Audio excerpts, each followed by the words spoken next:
ഇന്ന് നമ്മുടെ കേരളം ഒരു സ്ഥലത്തേക്ക് തന്നെ ഉറ്റുനോക്കുന്ന ഒരു ദിവസമാണല്ലേ. എല്ലാവർക്കും അറിയുന്ന പോലെ ഇന്ന് 10-ാം ദിവസമാണ്. നമ്മുടെ തന്നെ ഒരു സഹോദരനായ, നമ്മുടെ നല്ല ഈ ലോകത്തെ തന്നെ ഒരു സഹോദരനായ അർജുൻ എന്ന് പറയുന്ന ഒരു ചേട്ടൻ മണ്ണിനടിയിൽ പോയത്. അദ്ദേഹത്തിൻ്റെ ലോറിയും അദ്ദേഹവും.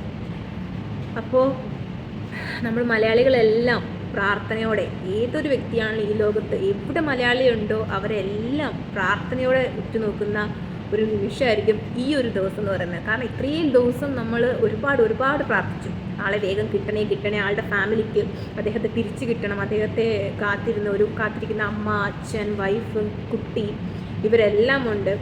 അപ്പം ഞാനും ഇതുപോലെ തന്നെ ലൈവ് നോക്കിക്കൊണ്ടിരിക്കുകയാണ്. ഇപ്പം കേരളത്തിൽ മാത്രമല്ല, ഇന്ത്യയിൽ മാത്രമല്ല, നമ്മൾ പുറത്തുള്ള മലയാളികൾക്ക് പോലും എന്താ പറയുക, ഒരു തരം നമ്മൾ വെയിറ്റ് ചെയ്യുന്നൊരു നിമിഷമാണ്. അതേപോലെ നമ്മൾ കണ്ടുകൊണ്ടിരിക്കുന്ന ഒരു നിമിഷമാണ് ലൈവായിട്ട് ന്യൂസും കാര്യങ്ങളൊക്കെ. എന്തായാലും അദ്ദേഹത്തെ പെട്ടെന്ന് തന്നെ നമുക്ക് തിരിച്ചു കിട്ടട്ടെ. അദ്ദേഹത്തിന് വേണ്ടി പ്രാർത്ഥിക്കുന്ന എല്ലാവരുടെയും പ്രാർത്ഥനയെ ദൈവം കേൾക്കട്ടെ. എത്രയും വേഗം അദ്ദേഹത്തെ നമുക്ക് ജീവിതത്തിലേക്ക് തിരിച്ചു കൊണ്ടുവരാൻ പറ്റട്ടെ എന്നുള്ള ഒറ്റ പ്രാർത്ഥനയാണ്. എന്തായാലും എല്ലാവരും ലൈവ് കാണുന്നുണ്ടാവും. അപ്പം ഞാനിങ്ങനെ ലൈവ് കണ്ടുകൊണ്ടിരിക്കുകയാണ്. അദ്ദേഹത്തിന് എന്തായാലും അദ്ദേഹത്തെ പെട്ടെന്ന് തന്നെ ജീവിതത്തിലേക്ക് കൊണ്ടുവരാൻ നമുക്ക് എല്ലാവർക്കും സാധിക്കട്ടെ എന്ന് ഞാൻ ദൈവത്തോട് പ്രാർത്ഥിക്കുന്നു.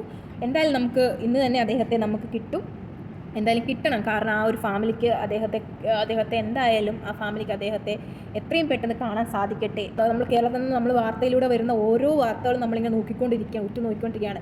എത്രയും പെട്ടെന്ന് അദ്ദേഹത്തെ നമ്മൾക്ക് കാണാൻ കഴിയട്ടെ എന്ന് പ്രാർത്ഥിക്കുന്നു.